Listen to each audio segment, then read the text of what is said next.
and welcome to another episode of Fire Up. How fired up tonight are we, gentlemen? Fired up! Ready to talk some sports? Very. Oh my goodness. Well, missing curfew in Vegas. I Who was would do curious. such a thing? Who missed curfew? CeeDee Lamb and George Pickens missed curfew. Oh, okay. They missed the That first explains offensive series of Monday night's win over the Las Vegas Raiders after they missed curfew. They were having dinner and drinks at the Red Rock Casino, they said. So they missed the whole first drive. Which resulted Didn't seem to phase them too much. I was gonna say they still won. It really didn't matter. But they still have both had a touchdown. it could have. What is the craziest thing that people you think have done or NFL players have done to miss part of a game or get sidelined? NFL, I think the one I remember, one that comes to mind is well, two come to mind actually. One, it was years ago. I think Cam Newton violated a team dress code, and Ron Rivera had him sit out the first drive of a game. No, I can't. Can't remember that. Something like that. And then the next one was recently, I think it was like 2017, 2018. I remember they reported that Antonio Brown was going to miss a game with a foot injury. It was a game the Steelers had to win and make the playoffs. Hurricane, I think you might remember this, but then I think later it came out that he got into this big fight with Ben at practice, and they benched him for the game. Ouch. There's a lot of stuff Antonio Brown. I was gonna say. Man, Yeah. Antonio Brown. Holy shnikes. Spending 20 years in jail. Could be. I guess, what was that after the celebrity boxing match that he had back in March? Didn't the guys try to jump him and try to steal all his stuff? Right, but And then he got the gun off the security guard somehow? doesn't matter. He fired the shot that killed the guy. Well, he didn't. I don't think he killed anyone. It was attempted murder charge, I think, or either that or he took the security guard's gun and that's what he's being charged with. But He fired it. He hit the ceiling, I thought.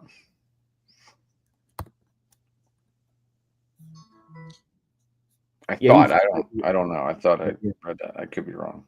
So, there's that laundry list that's called the injury report for a lot of teams this week because everybody's dealing with injuries, whether it's NBA and NFL, NCAA.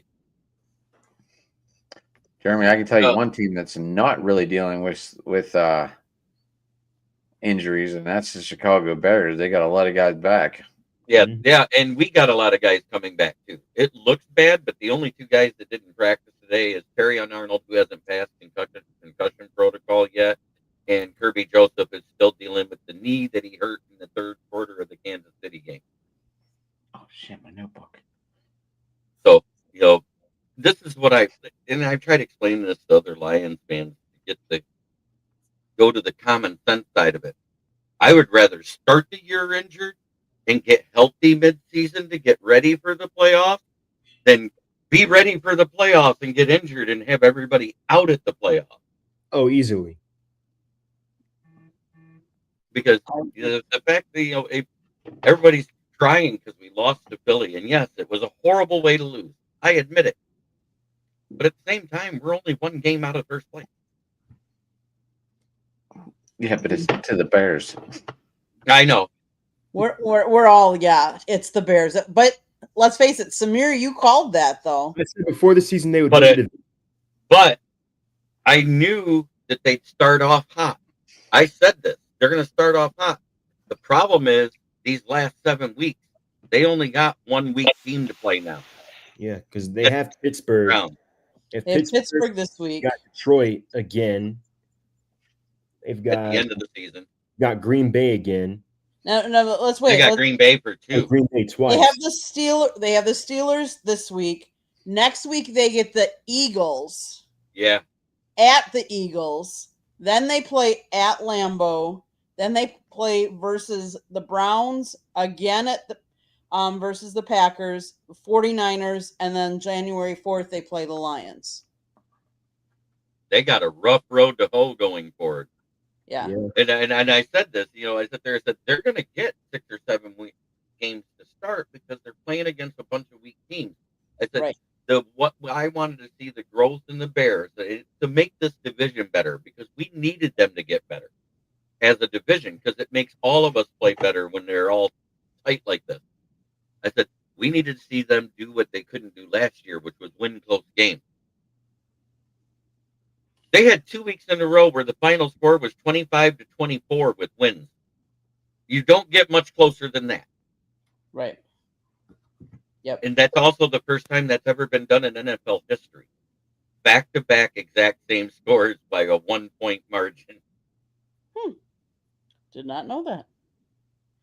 I know Rodgers has come out and said that because he was part of this longest rivalry, he was comparing the Packers-Bears rivalry because they were asking him, because he's done fairly well against the Bears. He's kind of owned them, actually. I think he's had 1 loss in his career versus the Bears.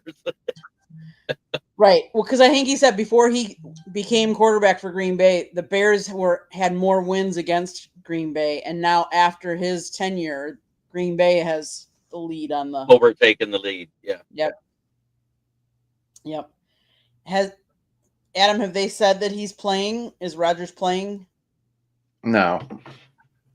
They haven't said anything. They haven't said anything. They haven't said he's not, and they haven't said he is. I think he's been limited in practice this week, right? He was off yesterday. Yeah, I forgot my notebook. It's on the table out there because I was eating dinner, writing down my notes. So we have Rodgers, Warren, Simu Walu, and I cannot remember the fourth one, but I did write it down. I just don't remember it. But there is four guys that were limited today in practice. Highsmith, that was the other one. Yeah, and I think Cam Hayward was either limited or he didn't practice. He was on rest. Okay, there was 2 people on rest.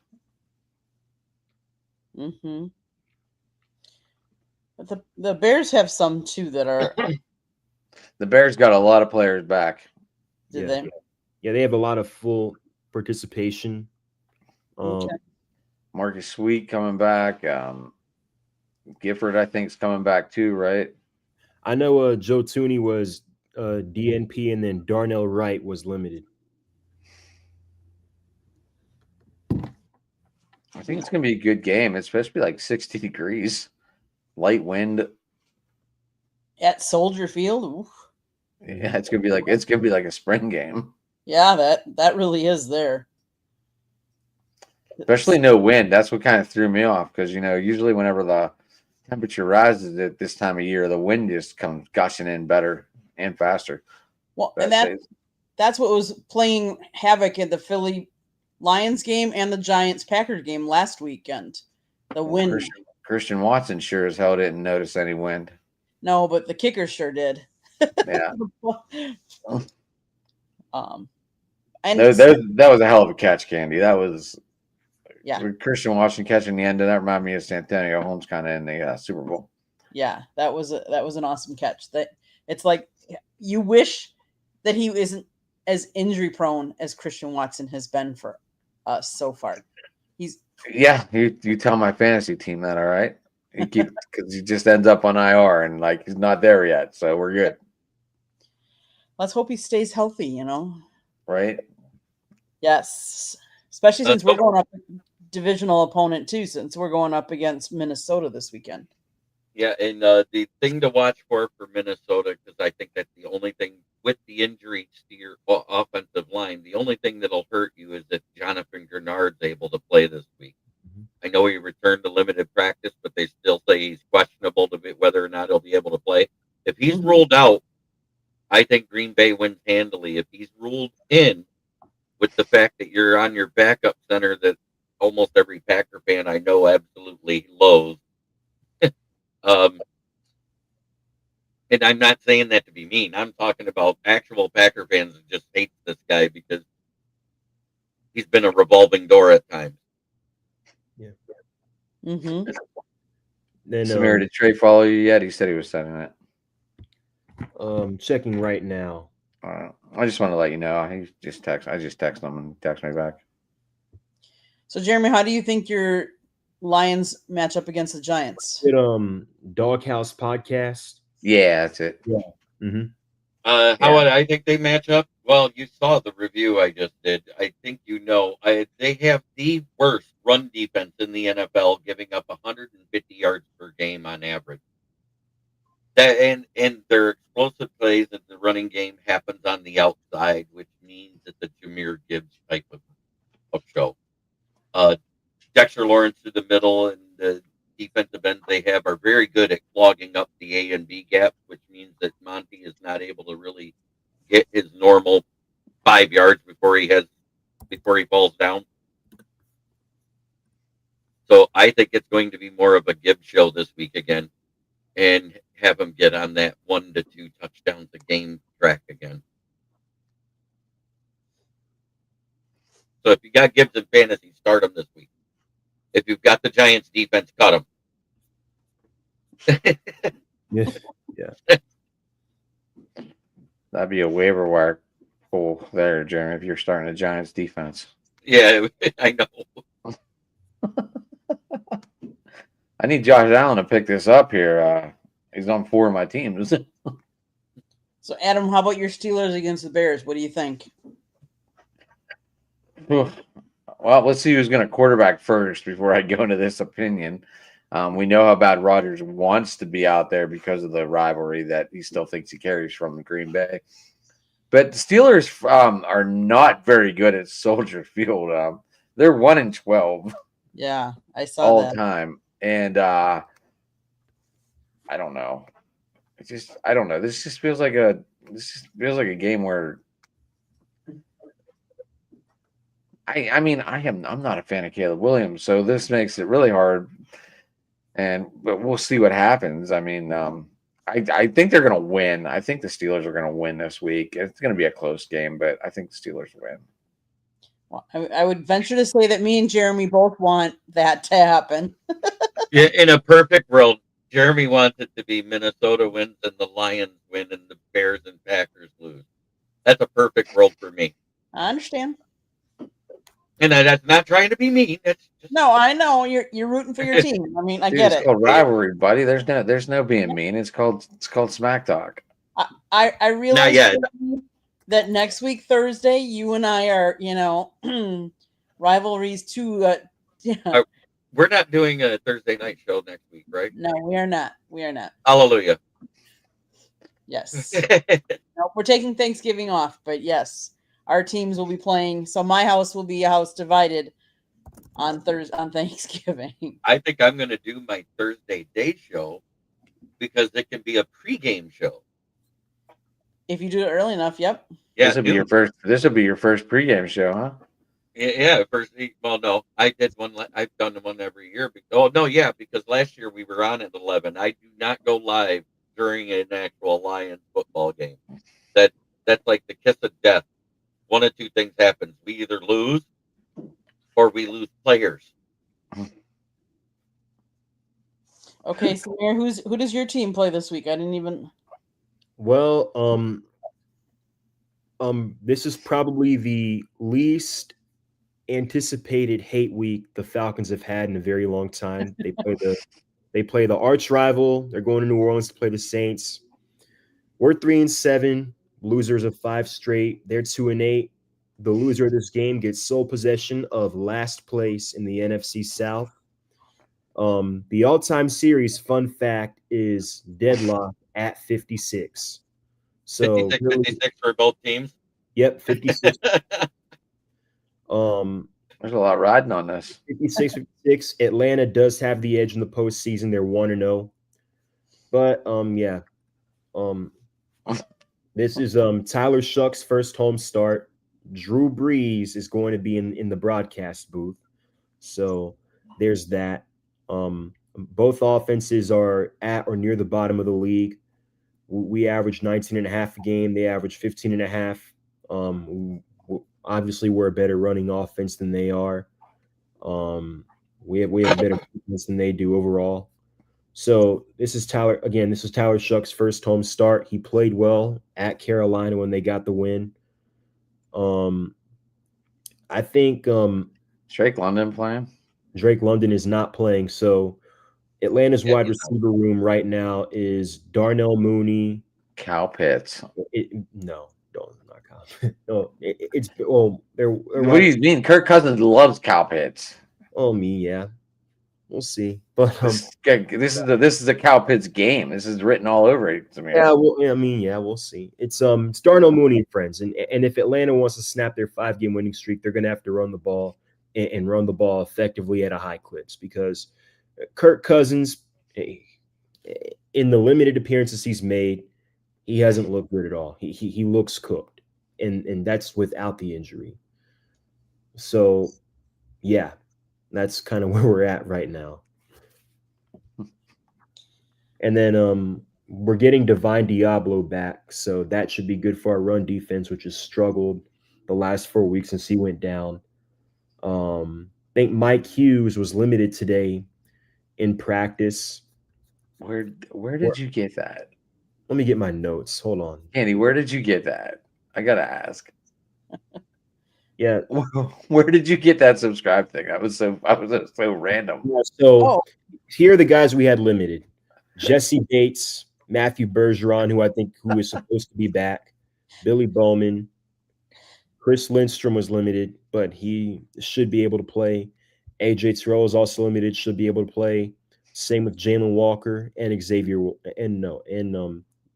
so that's what we have right now regarding limited. But the only one that might not play out of that bunch could be potentially Xavier Watts, but it seems like he's going to play as well. But that's just the state of affairs right now. We all know the situation. Penix is out for the year. Very unfortunate for him. It's his third ACL tear in, I think, 8 years. Ouch.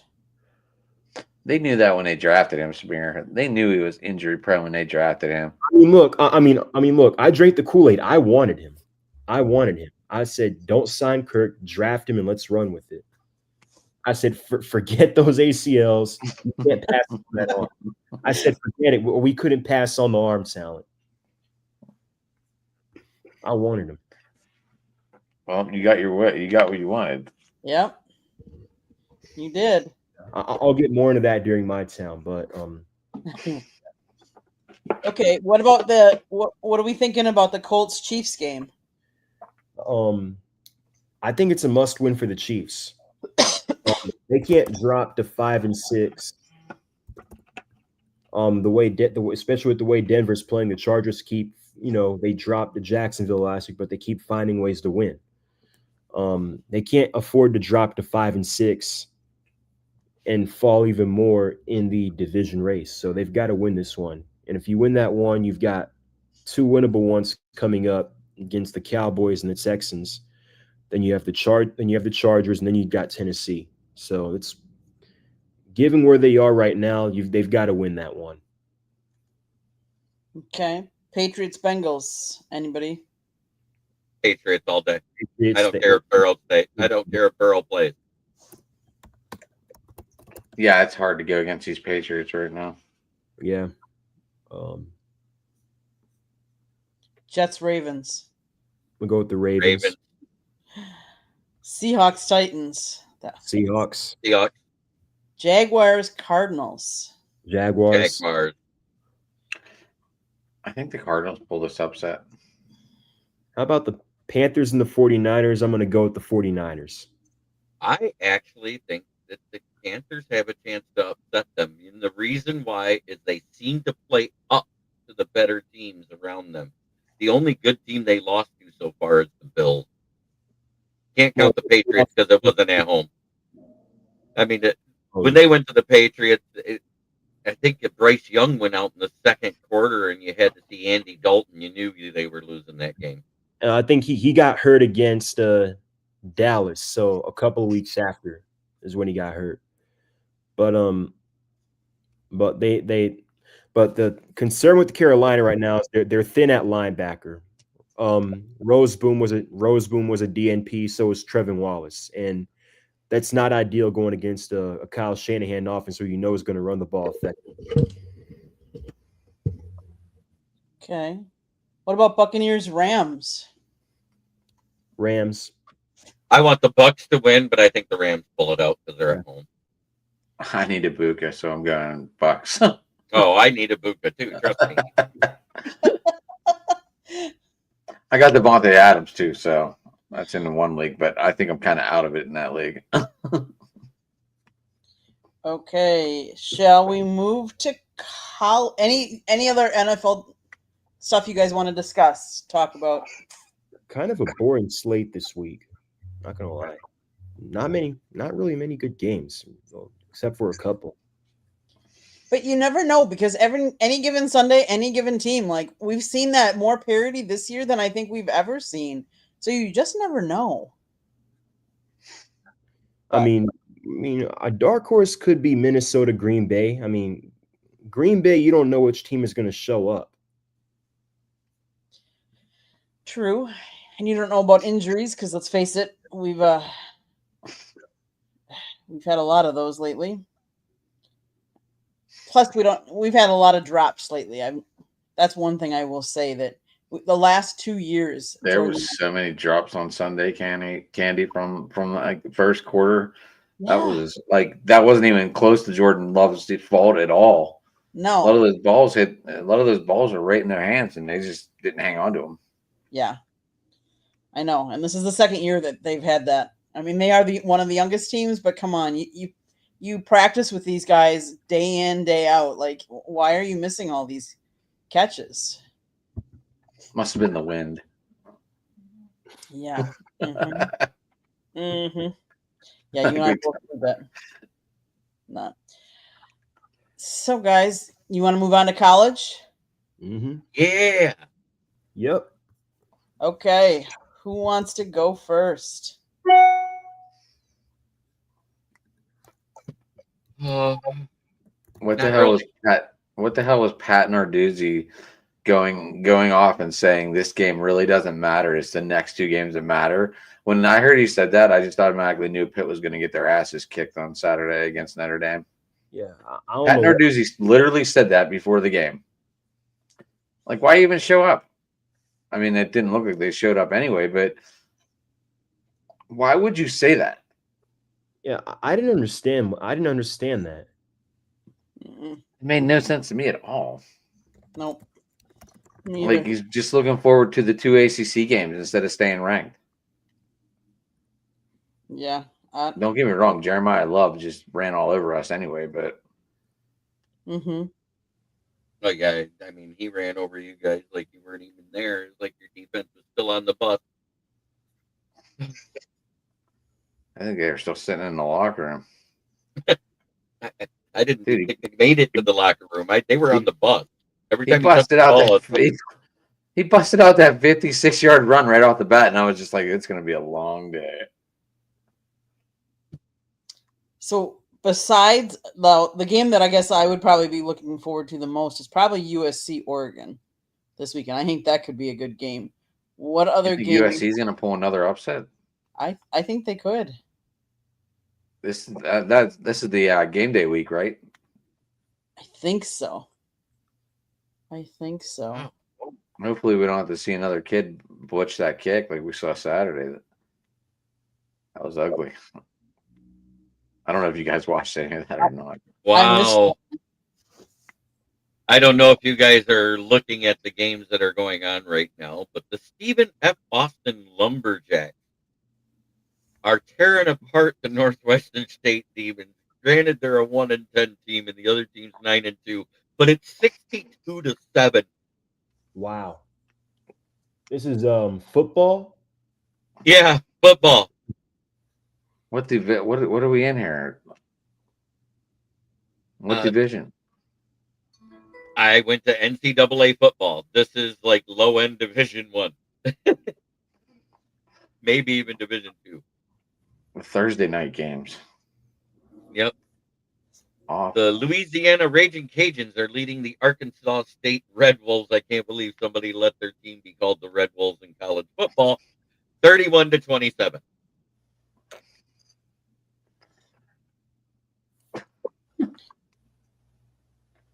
Anybody else college games on Saturday? What ones are you looking forward to? Yeah, I'm looking at one Saturday. Tennessee and Florida. Notable because Tennessee has not won at Florida since 2003. So they're looking to get over the hump there. And then, of course, Pitt at Tech. This is probably the biggest game at Georgia Tech in a very long time. It's in all likelihood, whoever wins this game is going to go to the ACC championship.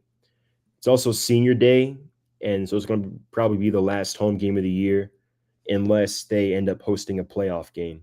So a lot on the line.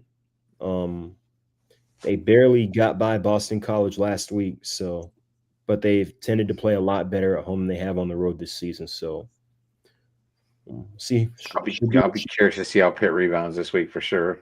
I think it's going to be one of those whoever gets the ball last ends up winning. It could very well be. That could Another one I like that's coming up, and this is the battle of 7-3s, is Louisville Cardinals versus the SMU Mustangs. That's a big game because SMU can still make the ACC championship. They're not blindly out of it yet. They have the same record as Pitt, so that's why I'm saying that. Mm-hmm. And then you got the Missouri Tigers going to face off against Oklahoma. 7-3 versus 8-2. Is James Franklin coaching on this weekend? No, he can't start till next year. Okay, but I'm sure he'll be in attendance, right? Oh yeah, that's gonna be a big game, Virginia Tech and Virginia. Mm-hmm. That's big for me and Zamir too because of the ACC. Mm-hmm. Wow, here's a battle of two bad Division II teams for you. The St. Francis, Pennsylvania Red Flash versus the Stonehill Skyhawks. The Red Flash are 0-10, and the Stonehill Skyhawks are 3-8. The Red Flash might actually be able to win a game. St. Francis. It's up by the Latrobe. I think that's up by the Latrobe. Trying to look for. Here's a better matchup. You got the Sacred Heart Pioneers versus Villanova Wildcats. The Pioneers are 8-3, and the Wildcats are 8-2. Jeremy, I didn't even know there was college Thursday night football until you're bringing it into my equation. Well, no, there's even. I know there is, but I didn't know. Like, I didn't think there was any big games. Isn't it Tuesday, Wednesday, Thursday, Friday now? Yeah, Tuesday, Wednesday, Thursday, Friday, and Saturday. And Saturday. And if Christmas is on a Sunday, they got games on Sundays. Did anyone think the field at Wrigley was fun to look at? No, I haven't seen it yet. It was last week in Miami or Michigan Northwestern. I must have missed that. I mean, I know it. We didn't. I haven't watched it. I know they played football at Wrigley before. It looked pretty cool, but it looked like they brought in grass and everything for it. And then there is the battle. There's the battle for Montana. The Montana Grizzlies are 11-0, and the Montana State Bobcats are 9-2 in the Big Sky division. So are these stadiums gonna pick up fields like we just saw in Madrid over the weekend? Because the FIFA will not allow the teams to play on artificial turf. Yeah, I know. I don't know what's gonna happen. So there's I know what the only grass is what, Glendale and Santa Clara, right? I think those are the only two grass fields hosting. So that means Foxborough. Alabama will win this week. They got the Eastern Illinois Panthers at 3-8 coming into town. I know. Yeah. But did anyone see how they transformed the field in Spain? Mm-hmm. That was pretty neat. I wonder if are these are I don't know. What do you guys think? Are they going to go to grass fields now? I think every NFL stadium or football stadium in general should have a grass field. I think for a variety of reasons. Number one, I think player safety and just overall quality. I think of play. I think is also better on grass, and so yeah, I think every field should have grass.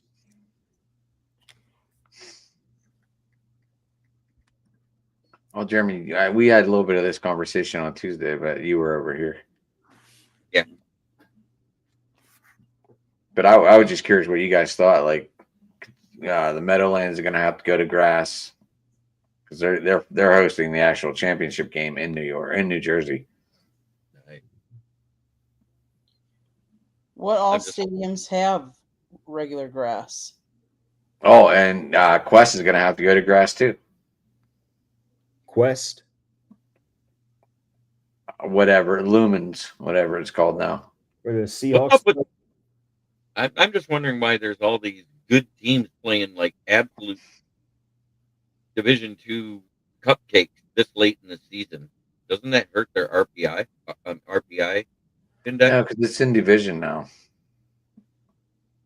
Well, because like the Furman Paladins are taking on the Clemson Tigers. Yeah. Pretty soon you're going to tell me the London Silly Naggies are playing. No, but the Austin P Governors are playing against Tarleton State Texans. The Texans are 10-1, and Austin P is 7-4. Yeah. Charlotte 49ers are playing the Georgia Bulldogs. That's another one.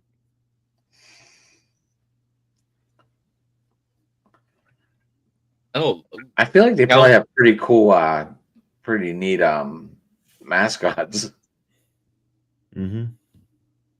Yeah, the Governors. That's a unique one. Well, here's the Governors. Yeah, Governors.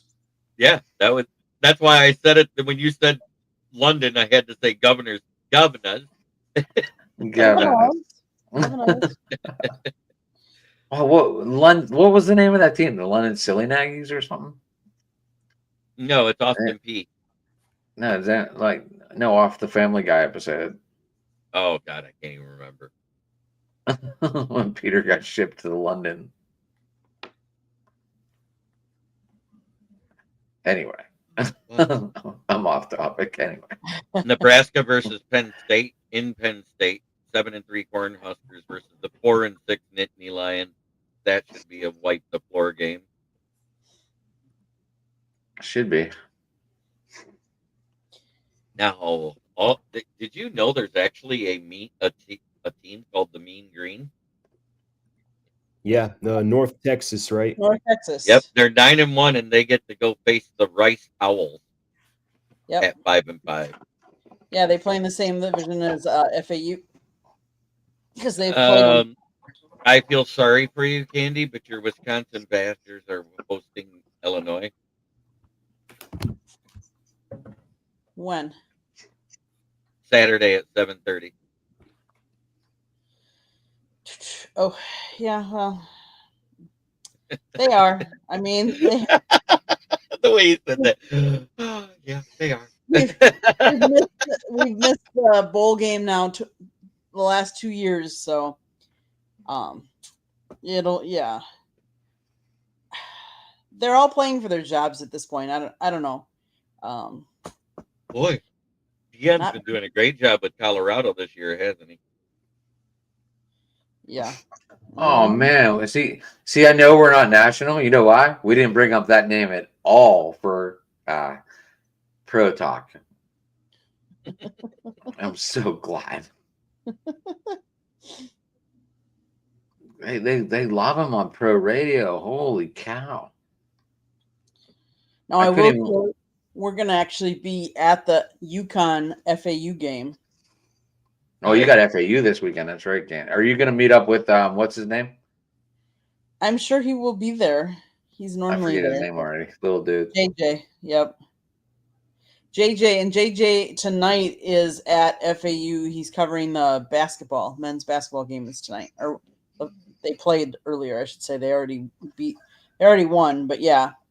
So UConn plays Florida Atlantic. And Florida Atlantic is playing for possible, if they have any chance of staying bowl eligible, they have to win. I don't know that they'll, because they're 4-6 right now, so they play UConn, and They got 2 games left then. That's what I was going to look at. They play East Carolina next week. So, and next week we go to USF. So USF is playing UAB this week. Are you on the field taking pictures? Yes. Did you ever get pulled over? Miami's game, Miami, then this week for Florida Atlantic and next week for South Florida. Yeah. Did you ever get pulled over? Like on a close play or? I have not gotten over. So the worst was actually not even a football game, ironically. The worst was a basketball game because I was doing an NBA game and I was on the court. And then they sometimes they just can't stop. So that was the worst. But I've had to move a couple of times for football, especially if I'm on the sidelines, more so than if I go in the end zone. But yeah. I was wondering, like, when they're coming at you, do you try and snap as many pictures to see if you get a good one? It is, but it's hard because depending on the lens you're using, how close, if it focuses in or not, it could be too quick to like focus. So, I was just curious. I was just curious if they snap pictures just to see if they get something. Oh yeah, I mean, because it's all digital now, so you might as well just keep your hand, finger on the trigger and keep shooting. But yeah. So FAU this weekend. Last weekend, Scott got, I don't know if you guys, well, I shouldn't say this out loud. There was a Miami reporter that was in the press conference for the other team that Miami played last week. And I don't know if you heard some of the quotes that the coach said that he just got his kicked in the press conference. That was kind of funny. But anyways, yes. That was NC State. Their illustrious Dave Doran. They have an outside chance still, but it's slim to none. Yes. And I mean slim. Yes, exactly. We talked about his quotes last night on the Sports Exchange. So if anyone wants to go listen to what we talked about last night. Because it's your audio, Candy, are you allowed to play it without getting in trouble? Yeah. Yep. I wasn't sure how that worked. Yes. So, guys, what else do you want to talk about tonight, or should we go to my town already? I mean, you ready, Samir? Talk my town. You want to start? Hold on, Jeremy. I thought for sure you were going to talk about your Detroit Pistons being in first place. I thought that's why you came. No, I tell you what. Yeah, I thought that's why you said study. I thought that's why you said look at NBA. I thought that's why you said we were going to talk a little NBA. Trust me, we are going to talk a little NBA. In my town, I am going there, and I am ready to talk about Detroit sports in general because it's not just the Detroit Pistons that are in first place. It's the Detroit Red Wings. And right now, the Lions are sitting one game out of the playoffs, and the Tigers made the playoffs. Detroit is a sports powerhouse this year. Yeah. And the Dodgers are trying to get Tarek Skubal. Mm-hmm. And Tarek says he doesn't want to be on the trade block. I saw the Mets. The Mets were trying to get him too. Yeah. He's still under team control this upcoming year, so we're not losing Skubal that way unless we trade him, and he does not want to be traded. He's already said this. Everyone said but like the Pistons right now, they are 13-2. 11 straight. With 11 straight wins. They haven't lost since their fourth game of the season. I like Cade Cunningham. Oh, I love Cade Cunningham. I got his jersey. You got the jersey already? I've had the jersey since his rookie year. What are you talking about? Yeah. I like Cade Cunningham too. Yeah, one of the best guards in the Eastern Conference. Your Hawks ain't doing too bad without Trae Young in there. Yeah, well, I mean, I feel like that needs context, and I guess I'll take my town from here. If you were done, Jeremy. Jeremy wasn't even on my town yet. He texted me and goes, "Here's the topic." Yeah. He goes, college football, NFL, and NBA. Right. So I was like, well, when are we going to talk NBA? And then I saw the Detroit Pistons were running away with it. And I was like, oh, this is why we're talking NBA. Well, we could talk about how the Lakers fired Joey and Jesse Buss. And they got served papers today too. Is Jeannie Buss still a part of the organization? Yeah, she held her role. Yeah, so I guess it's part of the power struggle. Like, I guess they weren't on the same page, or because that's kind of how she took power initially. Because I think when the dad died, the original owner, Jerry. I guess there was a power struggle between Jeannie and the brothers, and she won and ousted them. And I think these next two set of brothers all just got fired. So. Oh, the Lakers also got their paper served today, and LeBron James' name has come up now in that gambling scandal. Yeah, I mean, at the end of the day, it's the Lakers. The NBA is going to cover it up. That's their they're like what the Dodgers are for Major League Baseball. They're going to cover it up. I did not know my interpreter was taking $8 million out of my account. Like, come on. But now that we know Shohei can talk American language, this could change everything. He could slip. Mm-hmm.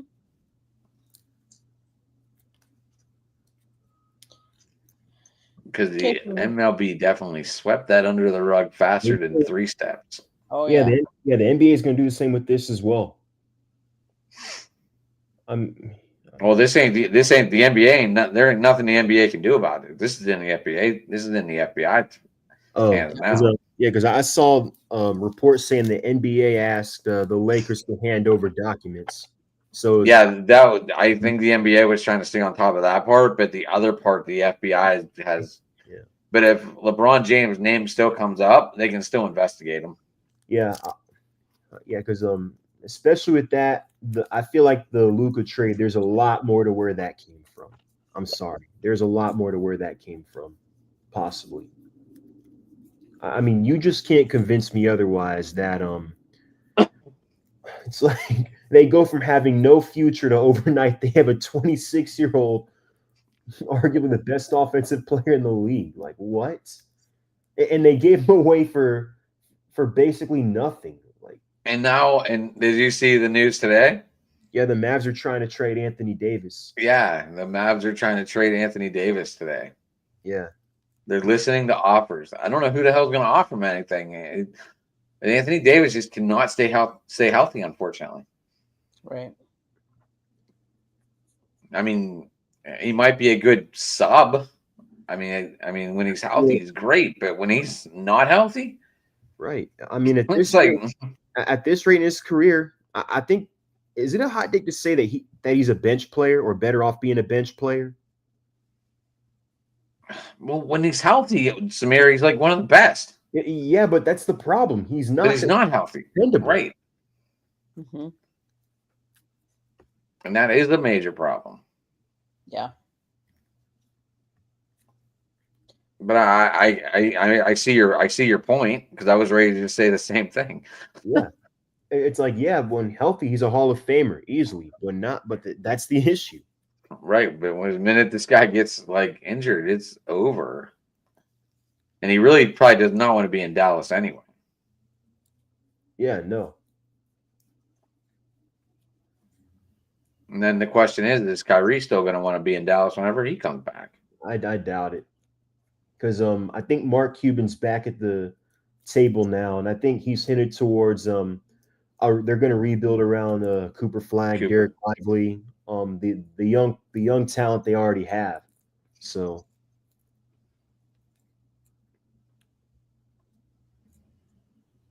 Wow. Giannis is talking about getting traded too. I saw.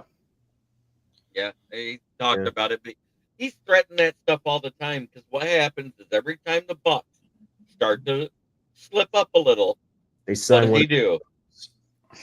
Well, he's injured right now. He's out 1 to 2 weeks. Right, he can't be traded while injured, but he always talks this stuff whenever the Bucks struggle. He did it before he had his MVP season. He did it the contract year. There was a stretch where you guys were struggling. I think it was while you still had Doc Rivers, right? Oh, he's still there. Still do. Is he still there? God, Yeah. I'm sorry. It's okay. I don't even have a basketball team, so I'm good. Yeah, you're lucky. Pittsburgh is only a 3-sport town. We do have 2 minor league teams that are doing really good off the hot starts. One of them was my buddies, and he's like, "When you come to announce," so I might be doing announcing again for him. Like, I need a color partner though. I can't do it all myself. Right, you need a color commentary person, right? Or are you the Right. color guy? I did a football game by myself one time, and I did the best I could to coordinate it. That was tough too, but yeah, basketball is a whole different story. You need 2 people. You can't do it with one. Yeah. And I told him that, and the one guy I did it with moved to Indiana. Mm-hmm. Anything else, or should we go to my town, guys? We did the best we could to get it in an hour. I know. Come on, Samir. Let's go. Let's go, Samir. All right. So I'm actually going to start us off with the NHL.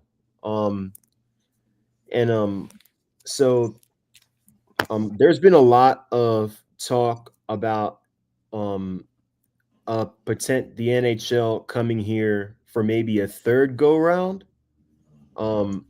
Nothing has been official yet, not even close. But recently, north of Atlanta, they do have an ownership group, and they did approve a site for a potential arena district. So it'd be something like the Battery, where you have the arena, and then I guess a recreational area surrounding it. Oh, they're not going to play where they did play before. Yeah, they're not going to play. It doesn't seem like they're going to the CNN building. State Farm. Well, Phillips Arena, which is now State Farm Arena. No, but so the city council did approve to develop the North Point Mall area, which is a potential arena spot. So that's just something to look out for. The Braves, they re-signed Raisel Iglesias 1 year, $16 million. They swapped shortstops. Nick Allen to the Astros for utility man Mauricio Dubon. Their stats are familiar. Dubon apparently has 7 home runs. Nick Allen had 0. Based off of Alex Anthopoulos' comments on 680 The Fan, there is a good chance that this team is not done yet. Team president Tim McGurk said that the goal is to be maybe somewhere close to a top 5 payroll, but they've said that before. We'll see if they put their money where their mouth is. The Hawks lost to the Spurs tonight, 135-126. Game time around. Yeah, they almost lost. I mean, they did lose to the Pistons last night as well. They came within 1 with like 2 minutes left, and then they just unfortunately couldn't close it out. But still, a lot of signs to be encouraged with this Hawks team. They are playing defense. The ball movement offensively is a lot better, but still. And I just wanted to close, just address a lot of the ridiculousness I'm seeing from a lot of Hawks fans, especially on Twitter. This team is not better without Trae Young. Let's just cut to the point here. You see the difference with the half-court offense late in games against good teams like San Antonio, like Detroit last night, who just won their 12th straight. They don't have late in games, especially against good teams. You need a guard who's a playmaker and who can facilitate. And when you don't have arguably the best playmaking guard in the NBA in Trae Young, who can come out and give you 27 and 10 on a nightly basis, I mean, you see the impact. And yeah, we have a good team, but they just simply aren't better without their best player. So yeah, Jalen Johnson's an all-star, but his playmaking is not at that level. And it was a tough stretch for the Hawks. They had a West Coast trip. They came back home for one game against Detroit, but the schedule does lighten up. They've got the Pelicans, whose first-round pick they control on Saturday. They're a mess. That team is a mess. Derek Queen is a bright spot, though. He looks really good so far. Then they host the Hornets, and then they've got the Wizards. So there's a good chance maybe you get 2 or 3, maybe you get all 3, get back on track. And then with the Atlanta Falcons, last but not least, just when you think this team has hit rock bottom, it's a bottomless pit. Not only do they have another bad loss at home to the Carolina Panthers, they get swept. And this is the first time the Panthers have swept the Falcons since 2013. It's only the 4th time in Carolina's franchise history that they've swept the Falcons. And to add insult to injury, Xavier Leggett, who so far has looked like a bust, had his coming out party. Bryce Young, franchise record, 448 passing yards, 3 touchdowns, offensive player of the week.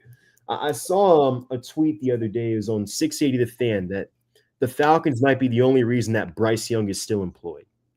And I don't think that's an exaggeration. I think he's got 1,000 yards passing between the 2 games against you. Oh, they are 3-0 against the Falcons in the calendar year 2025 if you go back to January of last year. Mm-hmm. So, and just add insult to injury, and just to make things even worse, as I mentioned earlier, Michael Penix was probably having his best. He probably looked as comfortable as he did in the pocket all season. He completed 13 of 15, was moving around in the pocket, making plays, and he goes down with like a routine play. When I was at the game, when he got hurt, he threw his helmet. So it seemed as if he kind of knew. And we kind of heard Monday morning he's going to have a surgery. And he won't be back likely until mid-August. So he's already going to be behind the 8 ball in regard to his development, his off season. And they said 9 to 10 months, right? Yeah. So they're likely going to release Kirk Cousins. Because if you keep him on the roster, it's going to be a $57 million cap hit, I read. So they're going to have to release Kirk Cousins. Samir, to make it worse, you don't even have a first-round pick. Yeah, it's just like I was going to mention that too. And while James Pierce Jr. has been a good player for us, him and Jalen Walker are like yin and yang. It just hurts because we don't have a first-round pick. And to add on to that, it's a sad situation for Michael Penix considering what he's been through. And how far he's come to get to this point, just for it to happen again, just as he was starting to get his feet settled. And then now on top of that, there is a report from NFL Fox reporter. I forgot his name. It's Greg Allman says that if things do not change, like if Atlanta doesn't go on a 5-2 type of run, which is not likely. When you look at their schedule towards the back end, it looks like there's going to be a house cleaning. So you're going to have no first-round pick. And Samir, what do you do? I heard this topic today come up. What do you do if you're not obviously going to pay $57 million for Kirk Cousins, right? I think what you have to do is you go out and get Justin Fields. Well, no. Well, first off, here's what I saw. Well, they're going to clean house. It seems like it's just a matter of when more than it is a matter of if at this point, because it's not looking like this team does not have a 5-2 run in their pocket. They've got Seattle, Rams, at Tampa, at Arizona. They haven't won in Arizona since 2001. They're going to split with the Saints, and they might not even beat the Jets. So that's where we're at. So, Rod, Tyrod Taylor. You're saying you're not going to beat Tyrod Taylor? You never know with this. Wait. Go ahead, John. Justin Fields. You're talking about the guy in week 4 where everybody on this panel and in the chat had more net passing yards than he had. Well, keep in mind, Jeremy, as I mentioned, this team is the only reason that Bryce Young is employed right now. Now, I mean, keep in mind, 2 years ago, the Vikings pulled Josh Dobbs off the street, basically. He came here and beat us. Like, new team didn't even know his teammates, didn't even know the playbook. I remember that. Jeremy, but they're like, who else is out there?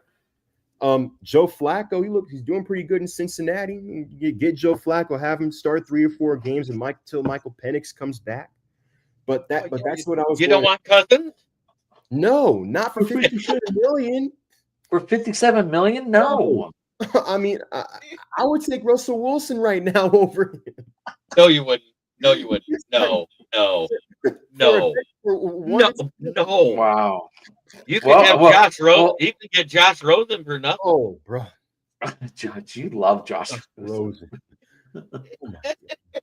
Well, as I was saying, I feel bad mainly for Michael Penix because he's gonna be 26 going into year 3 with less than a season's worth of games under his belt, and you're gonna have a new regime likely if this thing goes the way it's looking like it's gonna go, who may decide that, maybe they might want to bring in their quarterback.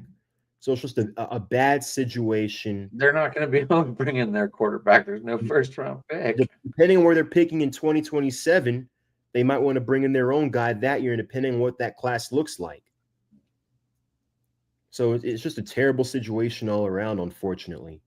And that's it for my town. Jeremy, I guess you're up. All right. My town.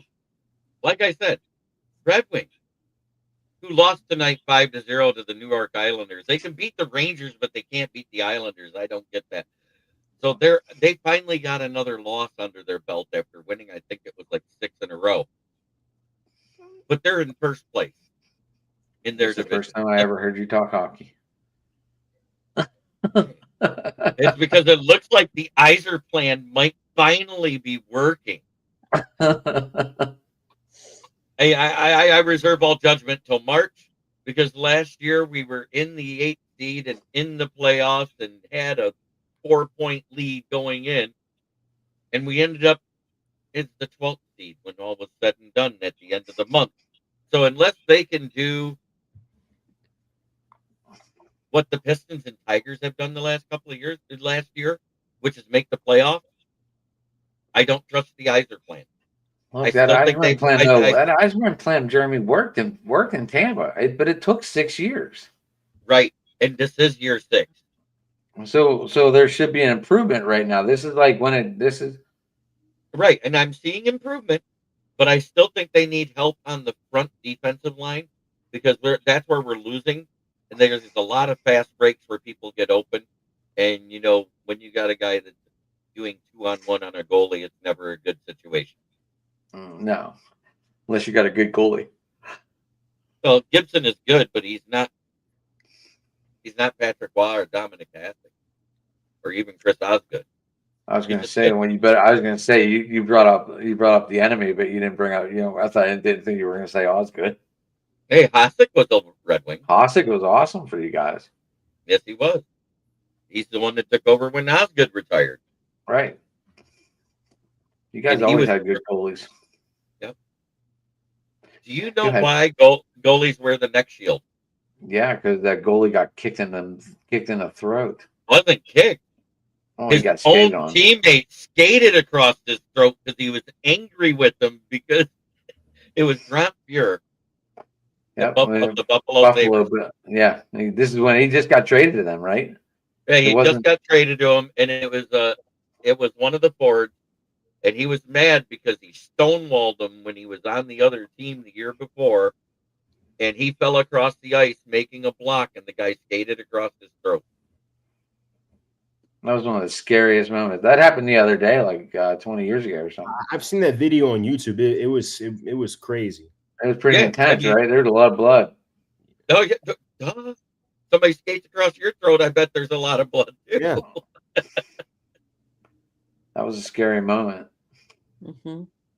And it's just amazing to say that Detroit sports are back on top of the sports world again. We haven't been able to say that since, well, the Lions have never been on top of the sports world for the last couple of years. Yeah. I ain't gonna lie, for us, winning the division has been our Super Bowl. I'm not gonna lie.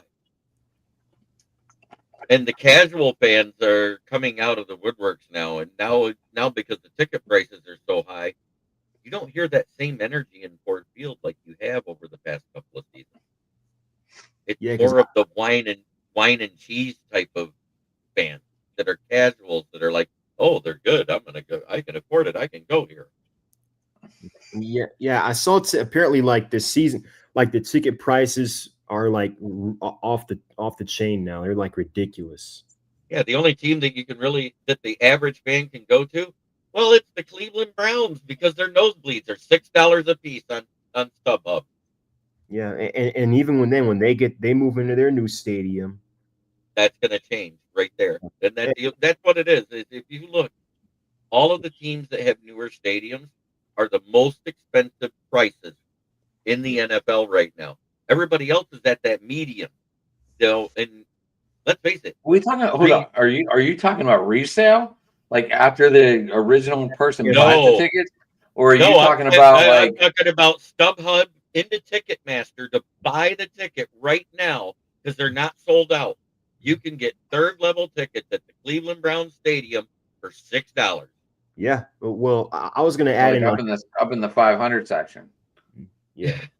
I was gonna say I think our stadium is still relatively new. Are they home this weekend? No, we're on the road. I just want to look. No, they're in Las Vegas this weekend. Oh, that's right. Yeah, but Shedeur Sanders will have his first start. Yeah, I was gonna say relatively new, but our average ticket prices are somewhere around league average, somewhere in the bottom half. I think like 20th, 21st, somewhere around that area. But the issue is it's the resale prices that just completely jack the market up. And then it's the resale, right? And then, of course, especially in a town like Atlanta, when the team isn't doing well, a lot of the season ticket holders end up selling their tickets. So they're either empty or a lot of the opposing team fans will buy them since we're because we're such a transplant city. You're the hub for 2 airlines. Yeah. But I mean, I feel like I was looking around, like just seeing different NFL ticket prices for different teams. And I'm seeing like the Raiders, nosebleeds are like $300. That's Vegas, though. Yeah, but I mean, it's the NFL in general, though. Like, I feel like the NFL, and I understand each team only plays 8 or 9 home games a year, but the NFL just feels like tickets for the average fan are genuinely not affordable. That's funny because they are affordable at regular sale. Do you think it's the resale market? Yes, it's definitely the resale market because affordable. I would just say a lot more expensive. Like you shouldn't have to pay $70-$80 to sit in the nosebleeds. I think at Heinz Field, I think those seats are $56.30 a piece. Wait, $56.30. Like $56.30. They put 30 cents on their tickets. They're weird. Yeah, I mean that's not bad. But I mean that's like regular price. And then if you try to buy that ticket like resale, look at how much it is on StubHub. Obviously not this weekend, but go ahead. Look at Soldier Field this weekend. Even Samir, it's I look at $358 was for the last row in Soldier Field. That's crazy. And I was like, I'm not paying that. I was like, no. Uh-uh. Because my buddy's going to the game, and I was like, oh, well, maybe we were gonna ride the train over from where he lives and go. And I was like, dude, I'm not paying $358 a ticket. Yeah, like that's crazy. Like Christmas is right around the bend, and I'm already like dreading that. Mm-hmm. Not really, but I mean, yeah, kids. Mm-hmm. Like there was one Arizona Cardinals only $22. Like that's fair. Is that for Glendale? That's for Glendale. But yeah, I saw Detroit prices were like off the chain. Like when they play the Giants, it's at Ford Field, right, Jeremy? The game's at Field. Yeah. Yeah, like standing room is 106. The top, like the nosebleeds are like 360. They originally sold at 275 through Ticketmaster. The game's been sold out, so those are resale tickets that you're looking at. That's what we were talking about, Jeremy. Yep. Like it's the resale. Like, okay, not to bring up her name, but look at how much Taylor Swift tickets go for on the floor. Well, these people had to refinance their freaking house. Yeah, it was 10,500 at Ford Field. Right, for floor seats. Let's see Taylor Swift for 6 hours, 3 hours, whatever. 2.5 hours. That's what her for $10,000. Yeah. Here's the crazy one for you. That's one Think ticket. about this. Do you know what that Taylor Swift concert cost this summer? Something they did 3 years ago and haven't done since because there's always been a big sporting or concert event scheduled at the beginning of August. The Ford's Family Fun Fest, where you get free tickets to go watch the Lions do their last practice before the season started. I got to take my dad to that in 2022. Sweet. That's the last time I got to see it. What, Forest Field? No, the Family Fun Fest thing.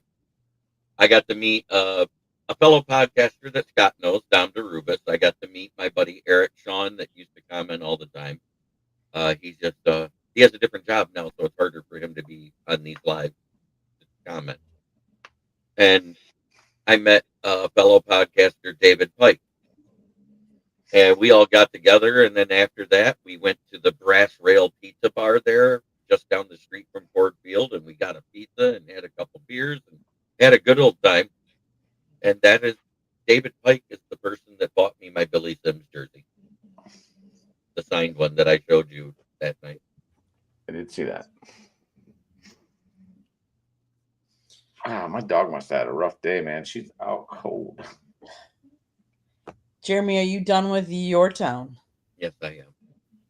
Adam, your turn. I'm going off memory here, so because my paper's in on the table. We went over the Steeler report earlier with the people I remembered. So I did the Steelers. Our Pittsburgh Riverhounds are in the final game, first time ever in the championship. They're playing Tulsa. The game is in Tulsa. That's at 12 o'clock noon. Our time, so that means, are they 2 hours or 1 hour, guys? I don't know. Which one? Who? They're playing in Tulsa. I think that's 1. Is it 1? So that game will be at 11 o'clock Central. Their time, 12 hour time on the east side. Then we have the Penguins who went 1-1 in the the Global Series? Is that what we're calling? Is that what they're calling it? Because they played in Sweden. Yeah. So this week the Penguins practiced almost every day on 3-3 overtime and the shootouts all week. They have 2 games coming up on the weekend back to back. They're 10-5-4, I believe, and 3rd in the conference. Pirates made a lot of moves today, so we don't lose a lot of these young guys in the Rule 5 draft. Holderman got dropped, though. I'm surprised he didn't get – I'm surprised he made waivers, actually. I'm surprised he made it through. And then Paul Skeens obviously won the Cy Young. I don't know if we talked about that one last week or not.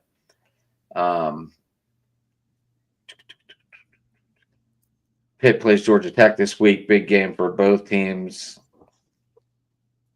We talked about Narduzzi. What the hell was he doing? Not wanting to play Notre Dame. And Pitt basketball is 4-1 and haven't played any conference games yet. Okay. And I think that's it. I think.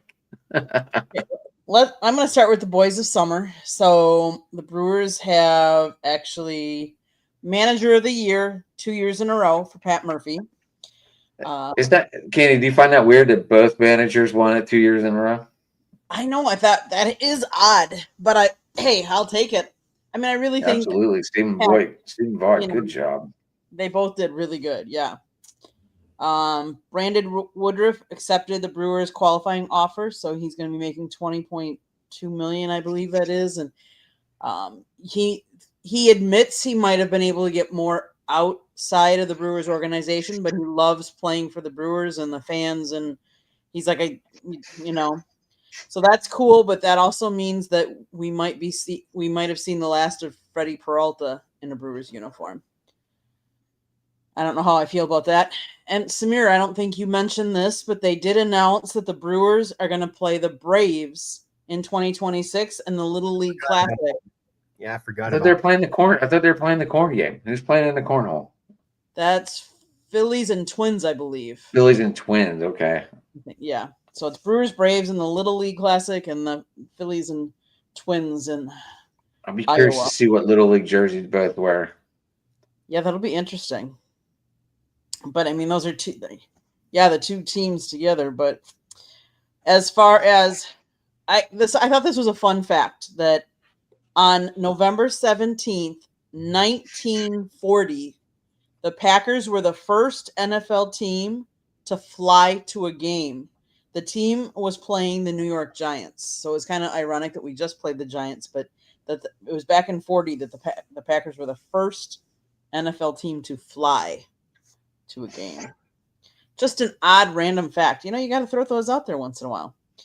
That is very random, but very knowledgeable also. Packers obviously play Minnesota this weekend.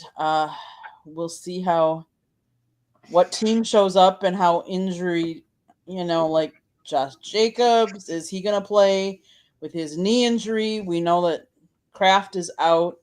Kraft was our tight end that Jordan Love. Quarterbacks love their tight ends because they're their safety nets. And now that his safety net wasn't there, we talked about it earlier, how all the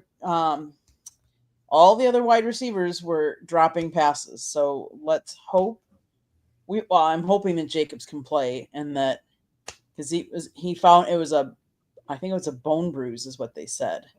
Knee bone bruise, something like that. Yeah, something like that. Yeah. You don't feel comfortable. You don't feel comfortable with Wilson? No. I think he'll be okay. I think he's manageable, but I think with the injuries that we have to our O-line, that makes a difference. And if we didn't have those injuries, then yeah, I think Wilson would be okay. But so we'll see. That could be an interesting game. It does bode well for us that we're playing that one at home. I think that makes a difference too. I don't have to listen to that stupid horn that the Vikings play when they do. Yeah, exactly. Wisconsin, yeah, well, they're on life support. They're just kind of playing to play out the rest of the year, I think. The Bucks are missing Giannis. That doesn't help. They are not the same team without him, and that is clearly evident. As far as down here, I am not a Dolphins fan, so I don't really talk about them. But I'll talk about the Hurricanes go up to Virginia Tech to play Virginia Tech. I will say, yes, I mean, Miami should win this game. I think they have to be very convincing to win these games in order to stay in the playoff hunt. If they have any chance of making the CFP. So, yeah.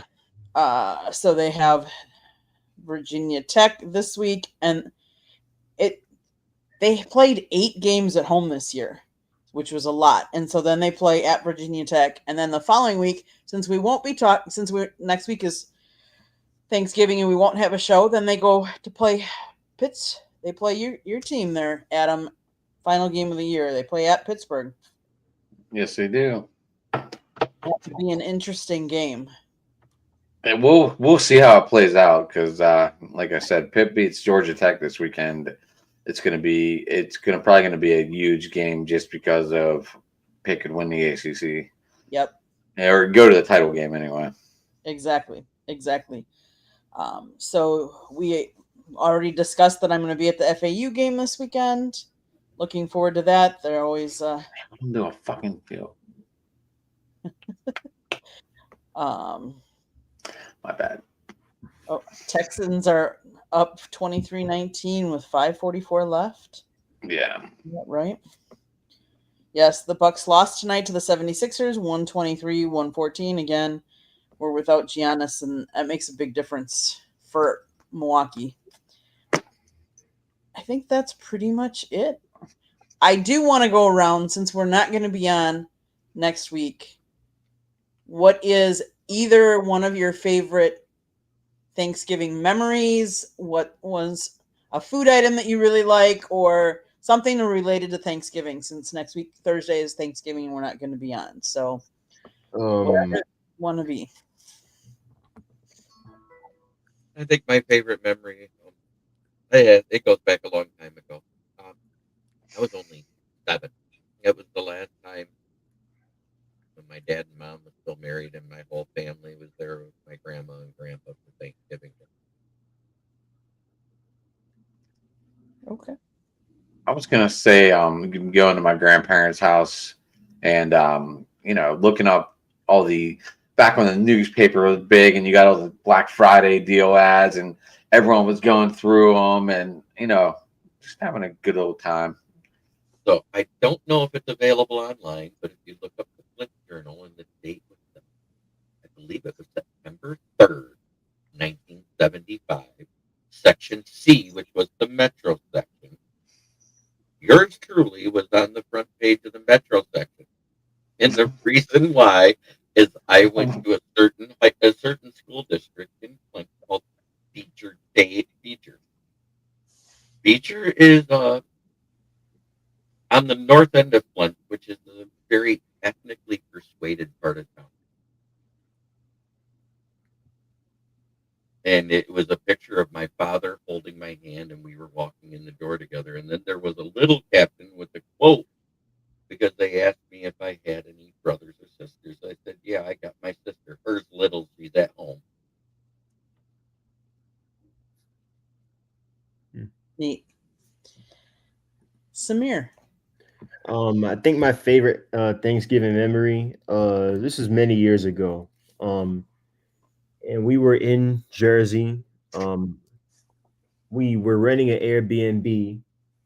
And the thing about the Airbnb was that the way the door was set up, if you locked it, there was no way of unlocking it to get back in. It was a weird setup. So we're coming back in late that night, and my older cousin accidentally locked us out. I guess we were messing around earlier that day in the house, and I guess he accidentally locked us out of the house. So we're all panicking, thinking, what are we gonna do? Um, we only had one charger. All of our phones were dead, so we kind of had to take turns charging our phone. I don't think we had dinner that night either, so we had to stop by a gas station and get food. But luckily, the homeowner who didn't live that far was able to answer the phone and got us back in. So that was probably, it wasn't funny then, but and it was a night Right. before Thanksgiving too. So all the groceries and everything is inside. So we're thinking like, how are we gonna have dinner, whatnot? But yeah, that was probably my funniest memory. It wasn't funny then, but looking back at it is funny now. Nice, nice.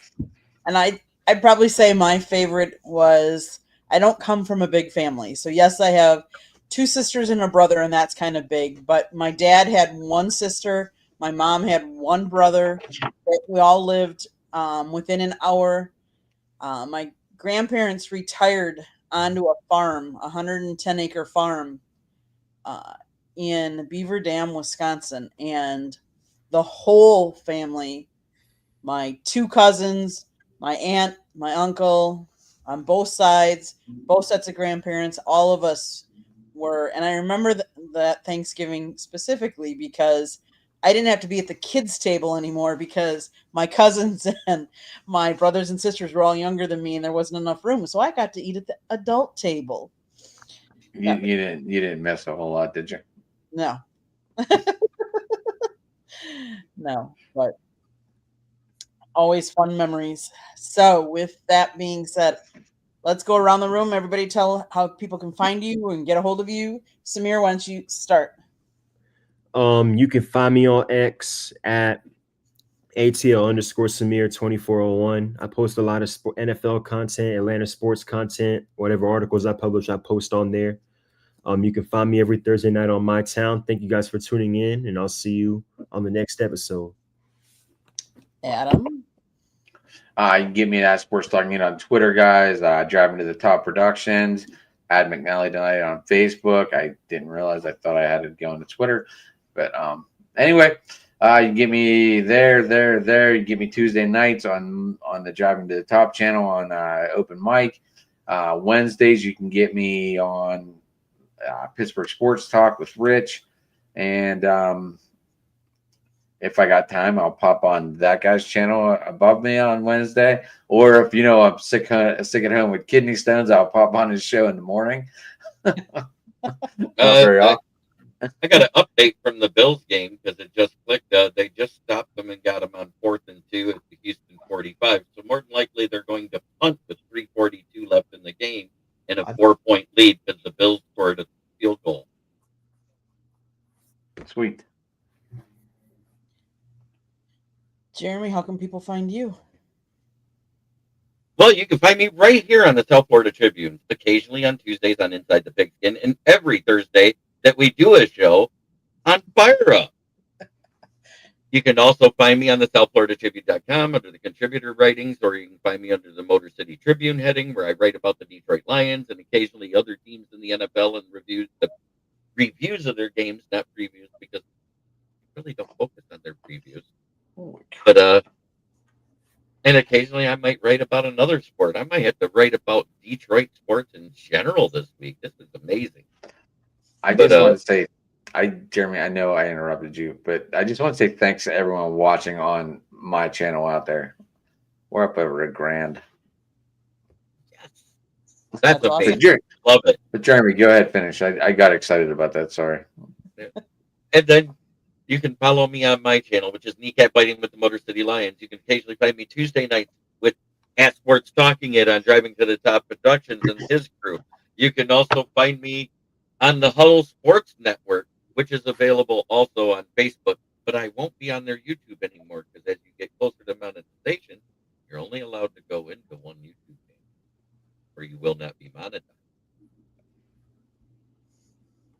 So therefore, I can guest share anything I want to my YouTube channel, but I can't go live from my own streaming service into my channel in another channel at the same. And that wraps it up. And of course, at Smoking Jeremy on Twitter, at Smoking Jeremy B1 on Instagram, Jeremy Ballrick on Facebook and LinkedIn.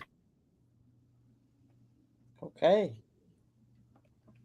South Florida Tribune Publishing Company published a book, Lessons from the Microphone, Tuning into the Enduring Wisdom of Visionary Leaders. It is written by my husband, Scott, the Motor City Madmouth Morganroth. Talks about his 40-plus years in the media and how it has evolved, old school media versus new school media.